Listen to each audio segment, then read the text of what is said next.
नमस्कार। कभी ऐसा हुआ है कि किसी दोस्त ने कुछ बताया या शायद सोशल मीडिया पर कुछ देखा और बस पैसे लगा दिए? हाँ बिल्कुल। और फिर बाद में देखा कि अरे ये निवेश तो धीरे धीरे कम हो रहा है। आज हम इसी पे थोड़ी गहराई से बात करेंगे कि ये जो बिना सोचे समझे बिना हिसाब किताब के निवेश होता है ना, हाँ। ये कैसे एक आप कह सकते हैं धीमे जहर की तरह काम करता है, हमारी मेहनत की कमाई को धीरे धीरे खत्म कर सकता है। सही कहा।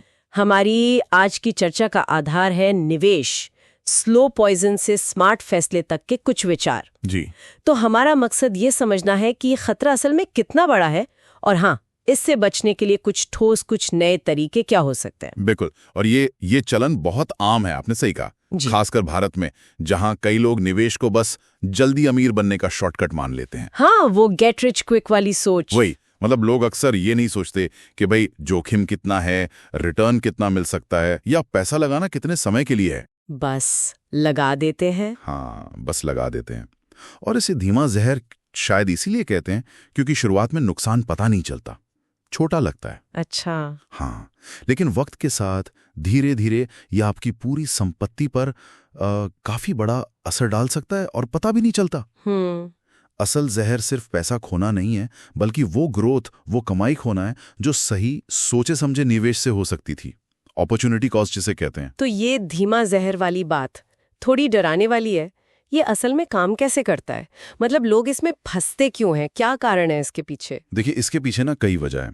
एक तो है हमारी अपनी भावनाएं। भावनाएं जैसे लालच कि अगे ये मौका छूट ना जाए, या फिर डर, सब कमा रहे हैं मैं पीछे रह गया, फोमो जिसे कहते हैं। हाँ, फियर ऑफ मिसिंग आउट। बिल्कुल। ये भावनाएं हमें बिना जांच पड़ताल किए बस कूद पड़ने पर मजबूर कर देती हैं। अच्छा। और फिर कई बार हमारे यहाँ निवेश को थोड़ा किस्मत का खेल या जुआ समझ लिया जाता है, तो हिसाब किताब की जरूरत ही महसूस नहीं होती। हाँ, ये भी है। तीसरा, जानकारी की कमी। ये एक बहुत बड़ा फैक्टर है। बहुत से लोग पी रेशियो क्या होता है, मतलब कंपनी की कमाई के हिसाब से शेयर महंगा है या सस्ता। हाँ बिल्कुल। या डिविडेंड यील्ड क्या है, मतलब शेयर पर सालाना मुनाफा कितना मिल रहा है, ये बेसिक चीजें भी नहीं समझते।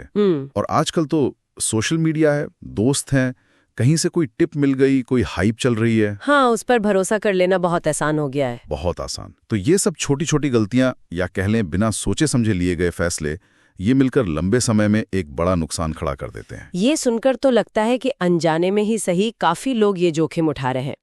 तो इस धीमे जहर से बचने के लिए कुछ प्रैक्टिकल तरीके बताइए, मतलब जो वाकई काम करें, पुरानी सलाहों से हटकर कुछ। हाँ बिल्कुल। देखिए, पुरानी सलाहें बुरी नहीं हैं, लेकिन कुछ नए तरीके भी अपना सकते हैं। पहला, एक अपनी इन्वेस्टमेंट कैलकुलेशन चेकलिस्ट बना लीजिए। चेकलिस्ट? कैसी चेकलिस्ट? आसान सी। हर निवेश से पहले खुद से कुछ सवाल पूछिए। इसमें जोखिम कितना है, अंदाजन रिटर्न क्या मिल सकता है, कितने समय के लिए लगा रहा रही हूं, क्या ये मेरे लक्ष्य से मेल खाता है। अच्छा, ये तो करना पड़ेगा। बिल्कुल। दूसरा, एक माइक्रो इन्वेस्टमेंट टेस्ट कीजिए। मतलब किसी नई जगह पैसा लगाने से पहले या किसी नई स्कीम में बड़ी रकम मत डालिए। तो क्या करें? बहुत छोटी रकम से शुरू करें। जैसे मान लीजिए 500 रुपए की एसआईपी शुरू कर दी।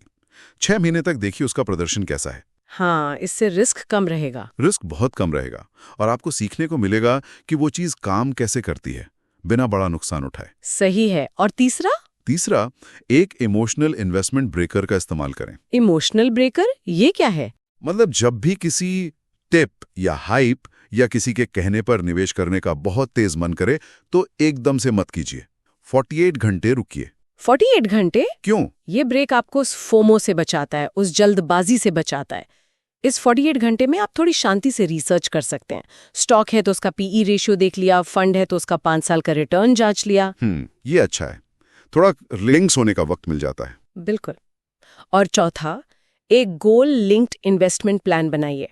अपने निवेश को किसी साफ लक्ष्य से जोड़ दीजिए। जैसे मान लीजिए आपको 5 साल में घर के डाउन पेमेंट के लिए 20 लाख रुपए चाहिए, तो अब जो भी निवेश करेंगे उसे इस लक्ष्य के हिसाब से कैलकुलेट कीजिए।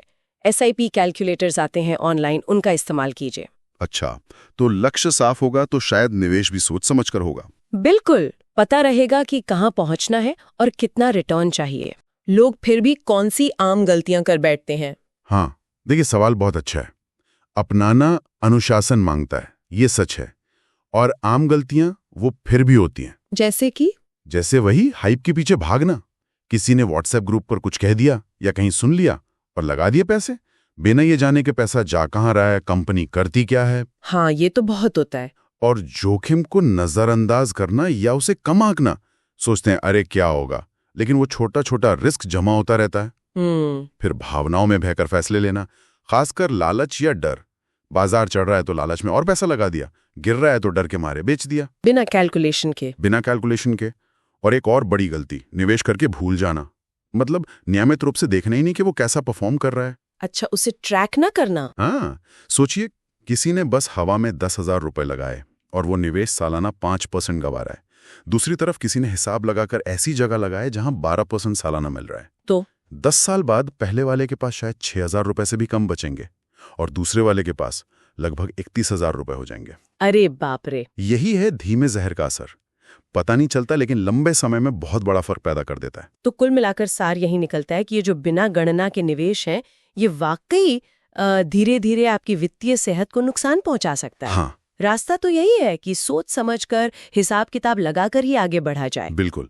वो चेकलिस्ट बनाना, छोटी शुरुआत यानी माइक्रो टेस्ट करना, भावनाओं पर काबू पाने के लिए वो 48 घंटे रुकना। हाँ, ये कदम छोटे लग सकते हैं पर लंबे समय में ये आपको बड़े नुकसान से बचा सकते हैं।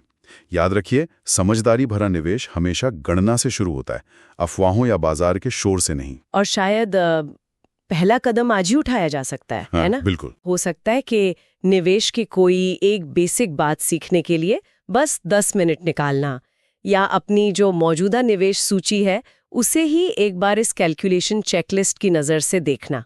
हाँ, ये बहुत अच्छा पहला कदम हो सकता है। और शायद अगली बार जब भी कोई निवेश करने का सोचें तो बस एक पल रुकें और खुद से एक जरूरी सवाल पूछें। जी, क्या मैंने इस निवेश का हिसाब लगाया है? क्या मैंने कैलकुलेट किया है? हाँ, आपकी आर्थिक सुरक्षा, आपकी फाइनेंशियल सेहत शायद इसी सीधे से सवाल के जवाब में छुपी हो।